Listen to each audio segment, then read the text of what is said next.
Good morning, সবাই কেমন আছো? আশা করি ভালো আছো। কালকে বিউটি পার্লার গেছিলাম, ভুরুটা প্লাক করলাম, হেয়ার স্পা করলাম। কোনো কিছুতেই কিছু হবে না, যা চুলের ছিঁড়ি ও চুল সব উঠে যাচ্ছে। এখন এক কাপ চা নিয়ে বসছি, স্টিলের মগের চা।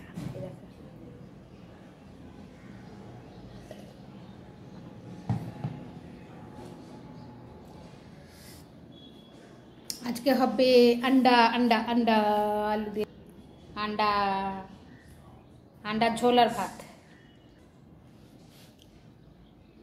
কেন বলো তো, মার্বেল ঘষার লোক আসবে। কালকে বাথরুমগুলো সব ঘষিয়েছি, আজকে এই বাথরুমটা বাকি আছে। এই ঘরে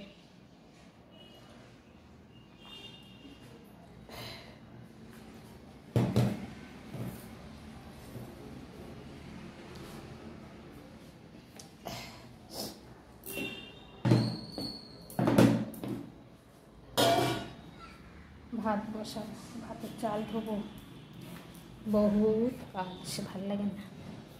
ভাতের চাল ধুতে হবে গো। আজে মহারাজারা আসেনি, মহারাজা মহারানী। মহারানী বলতে এই যে গাছেও আসেনি, এখানেও আসেনি, মানে বিল্লি আর কাক, দুজনের কেউ আসেনি। দাঁড়াও, চালটা ধুয়ে রাখছি, একটু চালটা ধুয়ে নিই।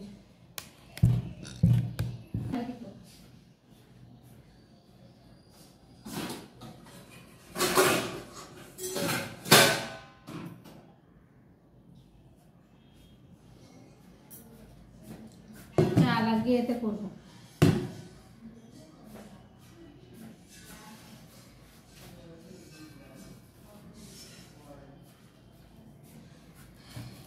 চালে কৌটো বাটা আনা হয়নি।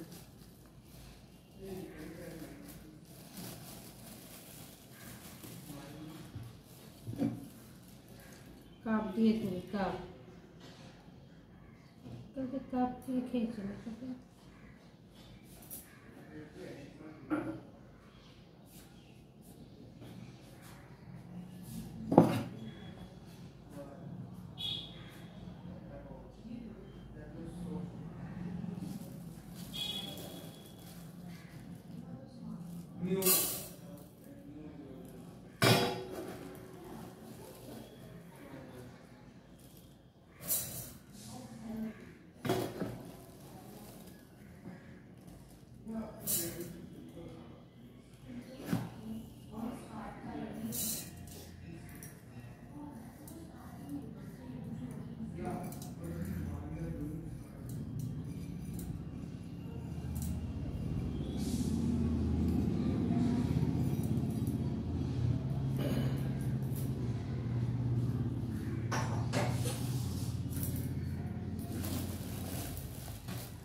একটু মনে লাগবে,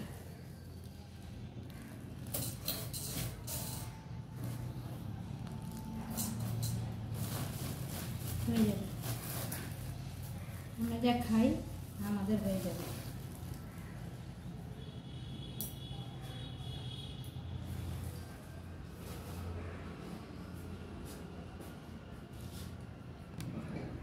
তাহলে চালটা ধুয়ে নিই। হ্যাঁ, ধুয়ে নিই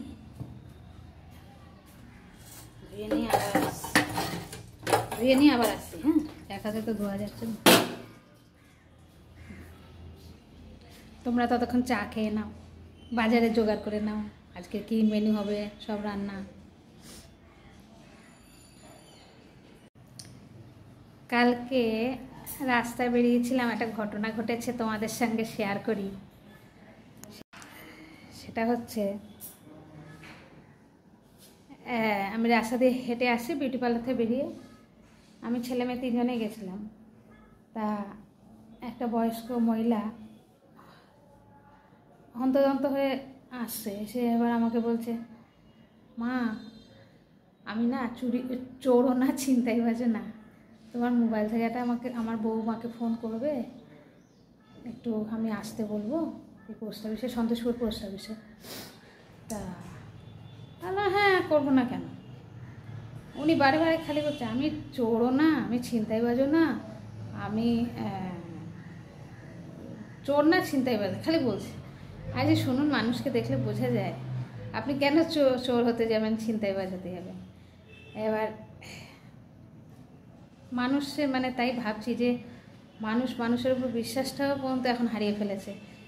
মানে ওনার তো এরকমভাবে বলার কথাই না আমাকে। উনি এমনি বলতে পারতো যে আমাকে একটা ফোন করিয়ে দেবে, আমি ফোনটা আনতে ভুলে গেছি। তা না বলে উনি আমাকে বলছে আমাকে একটু ফোনে দাও, বৌমাকে একটু মোবাইল ধরিয়ে দাও। আমি তো মোবাইল আনিনি, এবার আমি চোরও না ছিনতাইবাজও না, হ্যাঁ তোমার কোনো ক্ষতি করবো না, এইসব বলছে। শুনে বাজে লাগলো। একটা বয়স্ক মহিলা, উনি হাঁটতে চলতে পারে না ঠিকভাবে, উনি হয়তো কোনো কারণে ফোনটা ভুলে আসছে, হতেই পারে মানুষের তো ভুল মন। আমি অনেক সময় বাড়িতে মোবাইলটা রেখে দিয়ে চলে যাই। এবার সবসময় তো মোবাইল ক্যারি করা যায় না। এবার তাই ভাবছি মানুষের উপর বিশ্বাসটাও হারিয়ে ফেলেছে, সমাজটা কোথায় গিয়ে দাঁড়িয়েছে। তাই তোমাদের সঙ্গে এই কথাটা শেয়ার করলাম। এতটা বাজে লাগলো। মানুষ এখন আসলে মানুষের বিপদে, এখন মানুষ যদি একটা মানুষ রাস্তায় বেরোলে যদি দেখে সেই মানুষটা আরেকটা মানুষ যখন বিপদে পড়ছে, সেই মানুষটা কিন্তু চটকে এগিয়ে যায় না এখন। আর আগে মানুষের মানে যে করেই হোক, মানে তাকে গিয়ে কি করে সাহায্য করব, বা সে বিপদে পড়েছে একটা যেভাবেই হোক সাহায্য করার জন্য মানুষ পাগল হয়ে যেত। আর এখন দূর ওর হয়েছে, আমার তো হয়নি, এরকম একটা মনোবৃত্তি মানুষের মধ্যে জন্মে গেছে। এটা ভালো না, এটা একদম ভালো না। আমি তাই কালকে ভাবছি, সত্যি চিন্তা করা যায় আমরা কোন সমাজে বাস করি। ওর ক্ষতি হচ্ছে, ওর লোকের সঙ্গে ঝামেলা হচ্ছে, ওর হচ্ছে, আমি বাবা এগিয়ে যাব না, আমি ঘরে থাকি, আমি বাবা যদি গেলে কোনো সময় জড়িয়ে যাই কোনো কিছুতে, আমি সেফটি, আমি কোনো ব্যাপারে থাকি না, আমি ভালো, এরকম একটা মানুষের মেন্টালিটি হয়ে যাচ্ছে। এটা ভালো না। আগে আমরা ছোটোবেলায় দেখতাম আমার কাকারা বা আমার বাবাকেও, যে পাশের বাড়িতে যদি কোনো মানে ঝামেলাও হয়, হ্যাঁ মানে কোনো যদি আওয়াজ পায়, ব্যাস গিয়ে সঙ্গে সঙ্গে কি কেন ওটাকে সলভ করার জন্য ব্যস্ত হয়ে যায়। বা কারোর আমাদের বেলঘাতে না আগে খুব ডাকাতি হতো, ছোটোবেলায় খুব ডাকাত করতো আগেকার। ছোট্টোবেলায় আমি তখন দেখতাম ডাকাত ডাকাত ডাকাত খুবই হতো। এবার ব্যাস ও রাত্রিবেলা ডাকাত পড়েছে, আমার মেজো কাকা ছুটলো, আমার ঠাকুরবেলা যাস না ও ছুটলো, কি হলো না হলো।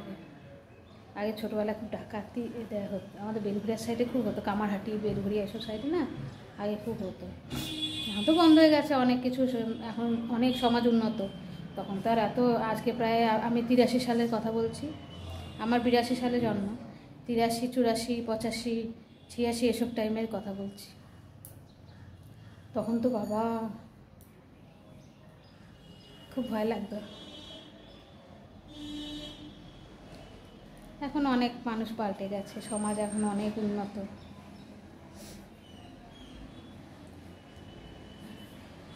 ভালো লাগে তোমাদের সাথে কথা বলতে, কী করব, কথা বলতে ভালোবাসি তো, তাই তোমাদেরকে বেছে নিয়েছি কথা বলার জন্য। আমার ভিডিওটাকে একটু লাইক শেয়ার সাবস্ক্রাইব করো, যত পারো শেয়ার করবে। আসছি আবার একটু পরে। কি রান্না করে ভাতের চাল ধুয়ে রেখে দিয়েছি, আর ডিম করব, ডিম আলু দিয়ে ঝোল করবো, ব্যাস আর কিছু না। আজকেও মিস্ত্রি আসবে, এই ঘরে বাথরুমটা বাকি আছে।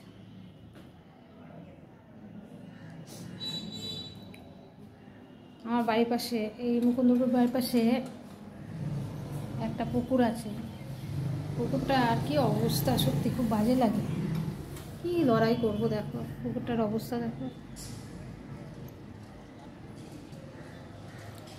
দেখো ময়লা ফেলে সব আবর্জনা করে ভাসি। পুকুরটা এত সুন্দর, এত বড় পুকুর, মানুষের জলাশয়ের যে কত কাজে আসে এখন মানুষরা বুঝতে পারে না। একটা টাইমে এই পুকুরে জল লোকে খেত, আর এখন দেখো পুকুরটার অবস্থা।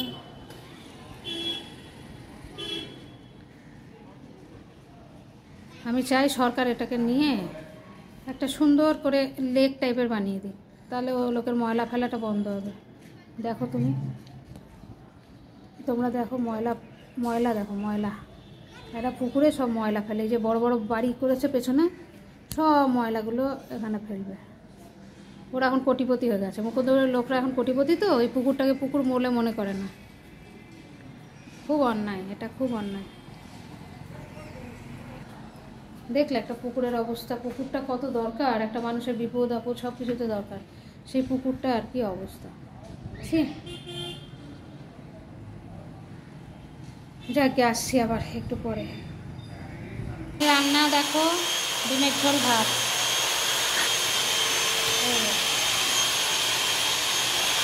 ডিমের ঝোল।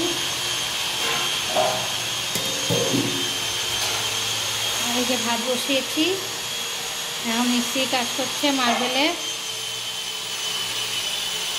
তাহলে আজকের মতো ভিডিওটা এই পর্যন্ত। Please like, share, subscribe. Tata.